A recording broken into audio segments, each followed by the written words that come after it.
Salut, eh bien, c'est bien beau de voir le corrigé, mais encore faut-il voir selon les critères combien tu aurais. C'est la raison pour laquelle je vais te montrer par rapport aux critères 3, critère 2, ainsi que les critères 4 et 5, quelle serait ta note.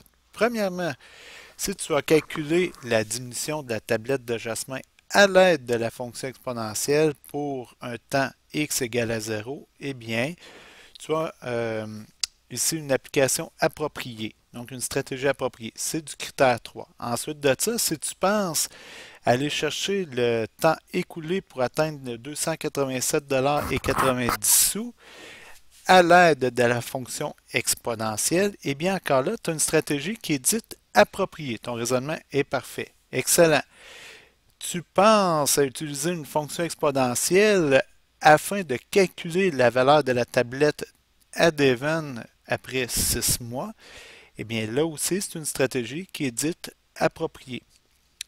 Tu en profites pour calculer la diminution de la valeur de la tablette de Devon en faisant une soustraction, c'est très approprié. Et si tu utilises la même stratégie pour celle de Jasmin, c'est parfait. Donc, de cette façon, tu as une stratégie appropriée pour tout le numéro. Donc, ça donnerait un A. Sur une possibilité de 40 points, tu aurais 40 points. Maintenant, nous allons voir si la stratégie est bien appliquée, donc si tes calculs sont bons. Si tu trouves la valeur de 325 $ pour un temps x égale 0, alors ton critère 2 est très bon.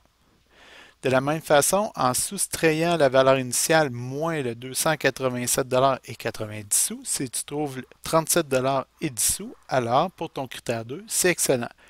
Si ton temps écoulé est de 6 mois à l'aide de la fonction exponentielle, eh bien encore là, ton critère 2, c'est parfait. Tu as trouvé 205,83 $ pour la valeur de la tablette de Devon après 6 mois. Super. Sa tablette a diminué de 74,17 sous.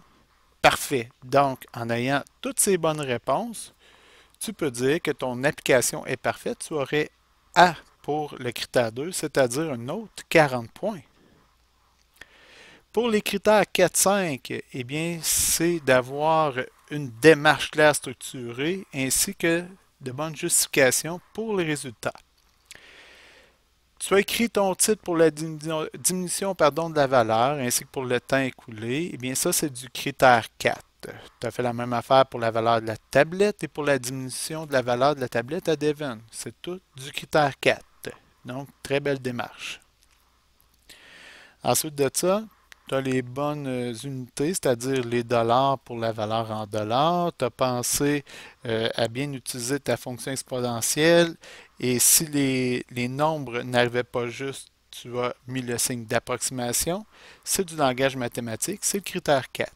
Tu as bien justifié en comparant les données pour la valeur de Devon ainsi que les valeurs à Jasmin. Eh bien, c'est du critère 5. Très bonne justification.